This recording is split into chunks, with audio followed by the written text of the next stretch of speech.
সিরিয়ার মধ্যে গেলাম, আমি তাকে দেখি দুপুর রোদের সময় আকাশের মেঘের খন্ড মোহাম্মদকে ছায়া দিয়ে রয়েছে, এরকম সুবহানাল্লাহ। ও খাদিজা, শুধু তাই নয়, এই মুহাম্মদুর রাসূলকে সিরিয়ায় যখন গেলাম অনেক অলৌকিক ঘটনা ঘটেছে, অনেক বরকতময় ঘটনা ঘটেছে। এবার খাদিজাতুল কুবরা রাদিয়াল্লাহু আনহা আমি আর দেরি করতে চাই না, এই মুহূর্তে মুহাম্মদের কথা আমি খাদিজার পক্ষ থেকে বিয়ের প্রস্তাব দিয়ে দাও। আমার পরে বেড়া এবার বিয়ের প্রস্তাব দেওয়া হলো। আল্লাহর পয়গম্বর বিশ্বনবী রাহমাতুল্লাহ আলাইহি সাদরে গ্রহণ করলেন। এবার বিয়া হয়ে গেল।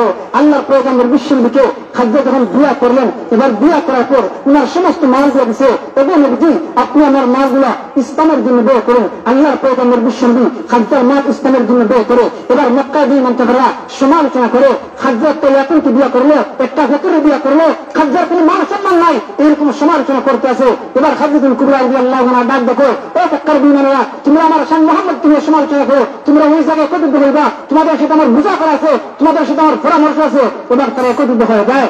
এবার খাদিজাতুল কুবরা ডাক দেখো, মক্কার লোকেরা, তোমাদের কাছে আমার প্রশ্ন চারটা, বলেন তো কয়টা? চারটা প্রশ্ন করবো, সোজা সোজা জবাব দিয়ে দিবা।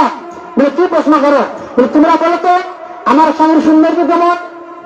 তারা কয় তোমার স্বামীর চেয়ে কোন সুন্দর লোক এই জমির মধ্যে হতে পারে না। সুবহানাল্লাহ।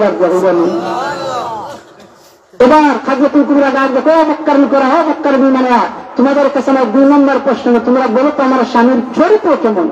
তারা ডাক দেখো, মুহাম্মদের চরিত্র হতো যে মহান চরিত্র, মুহাম্মদের চেয়ে চরিত্রবান কোন লোক এই পৃথিবীতে হতে পারে না।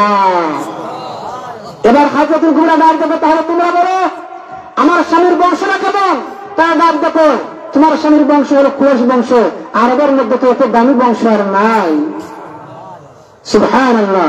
আমার পানের ভাইরা, এবার খাদিজাতুল কুবরা 4 নম্বরে প্রশ্ন করলেন, ও মক্কার বিমান কাফেরা, তোমরা বলো তো আমার স্বামীর মাল সম্পদ কেমন, আমার স্বামী গরিব না গরিব? এবার তারা ডাক দেখো, খাদিজা এই জন্য তো আমরা সমালোচনা করি, একটা গরিবকে বিয়ে করলা, তুমি একটা শিল্পবতী মহিলা হইয়া, ধনী মহিলা হইয়া, সম্ভ্রান্ত পরিবারের মহিলা হইয়া একটা ইয়াতিমকে বিয়ে করলা, এটা তো তোমার বয়স সাজানো খাদিজা। এবার খাদিজাতুল কুবরা রাদিয়াল্লাহু আনহা ডাক দেখো, মক্কার বিমান কাফেরা, আমি খাদিজা একদিন ধনী মহিলা, আমি মুহাম্মদকে বিয়ে করছি, আজকে আমি আমার স্থাবর সমস্ত সম্পত্তি আমার স্বামীকে দিয়ে দিলাম, এখন থেকে আমার স্বামী আর গরিব না। যেরকম সুবহানাল্লাহ।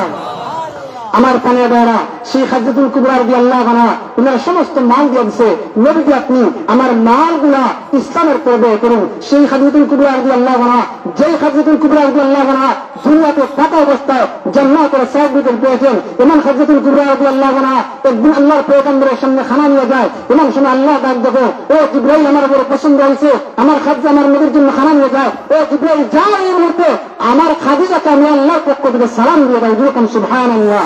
এমনকি জান্নাতের সার্টিফিকেট পেতে একজন মহিলা খাদিজাতুল কুবরা রাদিয়াল্লাহু আনহা, আল্লাহর পয়গম্বরের বিবি খাদিজাতুল কুবরা রাদিয়াল্লাহু আনহা ইসলামের জন্য কেমন ত্যাগ স্বীকার করছেন।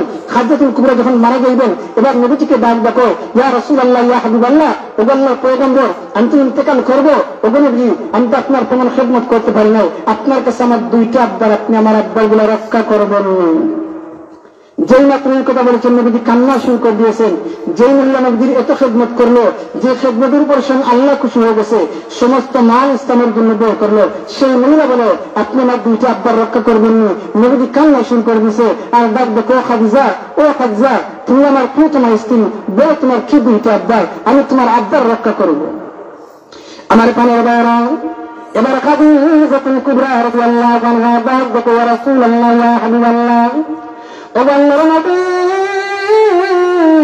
আমি খাদিজা আপনার তেমন খেদমত করতে পারি নাই, ও নবীজি আমি খাদিজা ইন্তেকাল করবো, নবীজি আপনার কাছে আমার 2টা দরখাস্ত।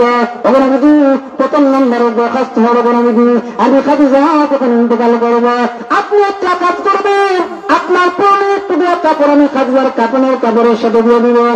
নবী গো আমার যে কবরের ভয় হয়, আমার যে কবরের সামান নাই, অথচ যে মহিলা জান্নাতের সার্টিফিকেট পেয়েছে, আর আমাদের তো কবরের কোনো ভয় নাই, যে কোন ঠিক কিনা, আমাদের কবরের কোনো ভয় নাই। যে মহিলা জান্নাতের সার্টিফিকেট পেয়েছে সেই মহিলা কবরকে কেমন মনে করি। এবার খাদিজা ডাক দেখো, ইয়া রাসূলুল্লাহ, ইয়া হাবিবাল্লাহ, ও নবীজি আপনি কি আমার প্রথম আবদার রক্ষা করবেন? আল্লাহর পয়গম্বর বলেন, খাদিজা আমি তোমার প্রথম আবদার রক্ষা করবো, বড় 2 নম্বর আবদার কি? এবার খাদিজাতুল কুবরা রাদিয়াল্লাহু আনহা ডাক দেখো, ও নবীজি যখন আমি ইন্তেকাল করবো নবীজি আপনি একটা কাজ করবেন, আমার কবরে নামাইয়া দিয়া আপনি উঠে আসবেন না, আমি খাদিজার পক্ষ থেকে মুনকার নাকির ফেরেশতার সালের 3টা জবাবটা দিয়ে দিবেন। যেই মাত্র খাদিজাতুল কুবরা ইন্তেকাল করলেন আল্লাহর পয়গম্বর খুব কান্না করলেন। এবার নবীজি যখন খাদিজাতুল কুবরাকে যখন দাফন করলেন, নবীজি ওনার পরনে টুকরা কাপড় খাদিজার কাপড়ের কাপড়ের সাথে দিয়া দিলেন। শুধু তাই নয়, এবার আল্লাহর পয়গম্বর বিশ্বনবী রাহমাতুল্লিল আলামিন খাদিজাকে আকবরের মধ্যে নামাইয়া, নবী আমার উপরে আসে না, এবার নবী আমার উপরে আসে না, আমার আল্লাহ ডাক দেখো, এই জিবরাইল যাও আমার নবীর কাছে যাও, আমার নবীকে জানাইয়া দিয়ে দাও খাদিজার জন্য চিন্তা করতে হবে না, খাদিজার পক্ষ থেকে মুনকার নাকির ফেরেশতার সালের 3টা জবাব দেওয়ার জন্য চিন্তা করতে হবে না, বরং খাদিজার পক্ষ থেকে মুনকার নাকির ফেরেশতার সালের 3টা জবাব দেওয়ার জন্য এই মুহূর্তে স্বয়ং আমি আল্লাহ রেডি হয়ে গেলাম। তাকবীর, দিন ইসলাম,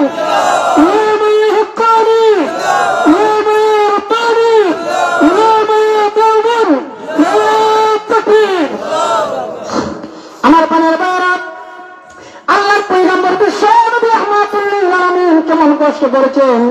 এই খাদিজাতুল কুবরা রাদিয়াল্লাহু আনহা নবীর বড় মায়ের মানুষ ছিলেন, নবীর স্ত্রী ছিলেন। আল্লাহর পয়গম্বর বিশ্বনবীর আরেকজন চাচা ছিলেন যার নাম হলো আবু তালিব। যে আবু তালিব তার আপন সন্তান আলীর চেয়ে আমার আপনার নবীর বেশি মহব্বত করতেন। যেরকম সুবহানাল্লাহ। আমার পানের বারা একবার তাকে দেখা যায় আবু তালিব ইন্তেকাল করলো। আমার পানের বারা নবীর চাচা আবু তালিব যখন মারা যাইবে, যে আবু তালিব দুনিয়ার জন্য আল্লাহর পয়গম্বরকে এত বেশি মহব্বত করত, আমার পানের বারা নবী আবু তালিব যখন ইন্তেকাল করবেন আল্লাহর পয়গম্বর আবু তালিবের শিয়রে চলে যায় আর দাঁত থেকে চাচা আপনি একবার কালিমা পড়ুন, কাল কিয়ামতের কঠিন ময়দানে আপনাকে সুপারিশ করে জান্নাতে মেহমান বানিয়ে দেব। এমন চমৎকার কুলাঙ্গার পাশে আবু জাহেল হাজির হয়ে যায়। আরে আবু তালিব এখন যদি বাচ্চার নতুন ধর্ম গ্রহণ করো তাহলে সারা জিন্দগি তোমার সরকারি নামের উপর ধিক্কার দেবে, তোমার গালাগালি করবে, না বাচ্চার নতুন ধর্ম গ্রহণ করবে না, বাচ্চাটার ধর্মটা ছাড়া যায় না। এবার আবু তালিব দেখো, ও বাচ্চা মুহাম্মদ আমি ইসলাম ধর্মটা গ্রহণ করতে পারলাম না, আমি কালিমাটা গ্রহণ করতে পারলাম না, জাহান্নামের আগুনকে গ্রহণ করে নিলাম, জাহান্নামের আগুনকে গ্রহণ করে নিলাম। আমার আপনার নবী চাচার মুখ থেকে কথা শুনলা, এ তোমার চাচা যদিও কাফির ছিল কিন্তু আল্লাহর পয়গম্বর আবু তালিবকে এত বেশি মহব্বত করতেন, আবু তালিব নবীকে এত বেশি মহব্বত করতেন। আল্লাহর পয়গম্বর বিশ্বনবী সহ্য করতে পারে না, আকাশের মালিকের দিকে হাত বাড়াই দিছে, আল্লাহ আমার চাচার হেদায়েত দিয়ে দাও, আল্লাহ আমার চাচার হেদায়েত দিয়ে দাও। আমার আল্লাহ ডাক দেখো, ও নবী ইন্নাকা লা তাহদি মান আহবাবতা ওয়ালাকিন্নাল্লাহ ইয়াহদি মান ইয়াশা। ও নবী হেদায়েত আমি আল্লাহর হাতে, ইন্নাকা লা তাহদি নিশ্চয় আপনি হেদায়েতের মালিক না, নিশ্চয় আপনি হেদায়েত দিতে পারবেন না। ইন্নাকা লা তাহদি মান আহবাবতা, ও নবী আপনি যাকে মহব্বত করেন, আপনি যাকে ভালোবাসেন, আপনি যাকে পছন্দ করেন তাকে আপনি হেদায়েত দিতে পারবেন না, আমি আল্লাহ যাকে ইচ্ছা তাকে হেদায়েত দেব। আমার পানের বারা এবার আবু তালিব যখন ইন্তেকাল করলেন আল্লাহর পয়গম্বর এত নরমাল হলেন, এত ব্যতীত হলেন, নবীজি কান্না করে। এবার কিছুদিন পর তাকায় দেখা যায় নবীজির বিবি খাদিজাতুল কুবরা মারা যায়। বলেন তো একই বৎসরে পাশাপাশি কিছুদিনে নবীজির আপন দুইজন মানুষ দুনিয়া থেকে বিদায় হয়ে গেছে। নবীজির মনে কষ্ট পাওয়ার কথা কি কথা না? আরো ঘুরে বলেন আমার পানের বারা যেই মাত্র নবীজির আপন দুইজন মানুষ মারা যায় এবার আল্লাহর পয়গম্বর কান্না করে। আল্লাহর পয়গম্বর বিশ্বনবী রাহমাতুল্লাহ আলামিন যখন খানায় কাবার সামনে দাওয়াত দেয়, এবার মক্কার বিমান কাফেররা যখন তাকায় দেখে খাদিজা নবীর পাশে, নবীজির মারে না, নবীজির উপর আক্রমণ করতে পারে না। আবার যখন তাকায় দেখে আবু তালিব নবীর পাশে, নবীজির উপর আক্রমণ করতে পারে না। আমার পানের বারা আল্লাহর পয়গম্বর এমন একজন পয়গম্বর যে নবী বিশ্বনবী রাহমাতুল্লাহ আলামিন খানায় কাবার মধ্যে যখন দাওয়াত দিতে শুরু করলেন, এবার সর্বপ্রথম নবীজির গোষ্ঠীর লোকেরা, নবীজির আপন লোকেরা, রক্তের লোকেরা, কুরাইশের লোকেরা এবার নবীজির চাচার নবীজির বিরুদ্ধাচরণ করেছে। রবিয়া ইবনে আব্বাস নবীজির একজন সাহাবী, উনি ওনার ছোট্টকালে একটা ঘটনা বর্ণনা করেন। হযরত রবিয়া ইবনে আব্বাস বলেন, আমি যখন ছোট ছিলাম আমি তাকায় দেখতাম একটা বাজারের মধ্যে একজন লোক কালিমার দাওয়াত দিত।